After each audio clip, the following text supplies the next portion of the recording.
Ronaldo, Cristiano Ronaldo.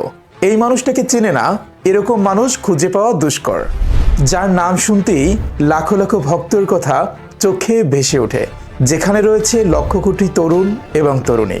কিন্তু এই মানুষটিকেও কোনো একটি মেয়ে ধোঁকা দিয়েছিল। চলুন আজ তার সংক্ষিপ্ত রূপ আপনাদের সামনে আলোচনা করব। সালটা 2010। ফ্রান্সের একটি ইভেন্টে রোনালদোর সাথে দেখা হয় একটি মেয়ের, যেই মেয়েটির সাথে তিনি কথা বললেন এবং তাদের চমৎকার একটি জুড়ি মিলে গেল। শুধু এখানেই এই কথাটি থেমে থাকে নেই, এই গল্পটির সামনে আগতে আগতে কেটে যায় প্রায় 5টি বছর। যেই 5টি বছরে এরা একে অপরের সাথে ওতপ্রোতভাবে জড়িত ছিল, মানে হচ্ছে দুজন দুজনার প্রেমে পড়ে গিয়েছিল। এমনটাও কথা উঠে গিয়েছিল যে এই রোনালদো হয়তোবা এই মেয়েটাকেই তার লাইফ পার্টনার হিসেবে নিয়ে নেবে। কিন্তু গল্প উল্টে যায়। হুট করে রোনালদোর কিছু খারাপ সময় চলতে থাকে। যেমন মানুষের মানব জীবনে কখনো সময় একইভাবে যায় না, তেমন দেখবেন সেলিব্রিটি হোক কিংবা সে খেলোয়াড় হোক, যা কিছুই হোক না কেন, মানুষের জীবনে খারাপ এবং ভালো সময় নিয়েই মূলত জীবন গঠিত হয়। ঠিক তেমনই এরকম একটি সময় চলছিল রোনালদোর জীবনে। ওই সময়েই তার এই ভালোবাসার মানুষ, তার প্রেমিকা তার সাথে চিট করে, মূলত হচ্ছে সে তাকে ধোঁকা দেয়। এবার আসি কিভাবে সে ধোঁকা দেয় কিংবা কোথা থেকে এই বিষয়টা শুরু হয়। তবে তার আগে এই মেয়েটির সাথে আপনাদেরকে একটু পরিচয় করিয়ে দিই। এই মেয়েটার নাম হচ্ছে এরিনা শেখ। হ্যাঁ, বলছিলাম রাশিয়ার মডেল এরিনা শেখের কথা। মূলত সালটা তখন 2015 সালের শেষের দিকে। তাদের দীর্ঘ 5 বছরের রিলেশনশিপের শেষে তখন দ্য রকের সাথে এরিনা শেখ মূলত হচ্ছে দ্য হারকিউলাস মুভিটি করার জন্য ডাক পায়। এখানে এরিনা শেখ একটু মিস করেনি।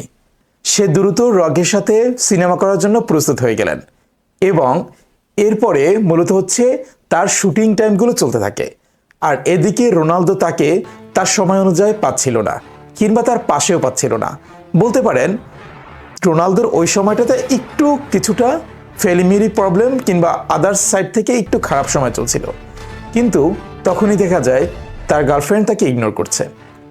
আর এই ইগনোরের ফলে একটা পর্যায়ে গিয়ে সে সন্দেহ পোষণ করে, আর সামনে এগোতে এগোতে দেখে আসলে তার করা সন্দেহটা সম্পূর্ণ সঠিক হয়ে যায়।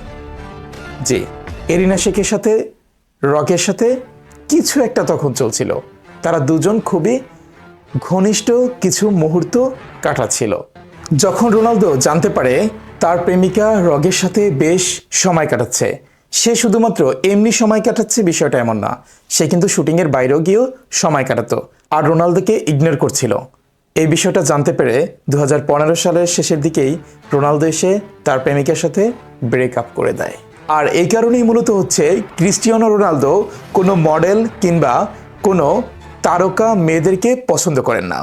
এরপরে রোনালদো অবশ্য তার নিজের পার্সোনাল কেরিয়ারের দিকে ফোকাস করেছিল এবং সে তার কেরিয়ারে খুব ভালো করতে শুরু করে এবং তার যে জিএফ ছিল, মানে এক্স জিএফ, সেও তার কেরিয়ারে ফোকাস করে। এখানেই মূলত দীর্ঘ 5 বছরের রোনালদোর জীবনের প্রেম কাহিনী সমাপ্ত হয়। বুঝতে পারছেন, যে কোনো সম্পর্কে তৃতীয় মানুষ প্রবেশ করা মানে হচ্ছে খুবই ভয়াবহ পরিস্থিতির সৃষ্টি হতে পারে। ধন্যবাদ। এমনই আরও নিত্য নতুন আপডেট পেতে আমাদের চ্যানেলটি সাবস্ক্রাইব এবং ফেসবুক পেজটি ফলো করে রাখুন। আসসালামু আলাইকুম।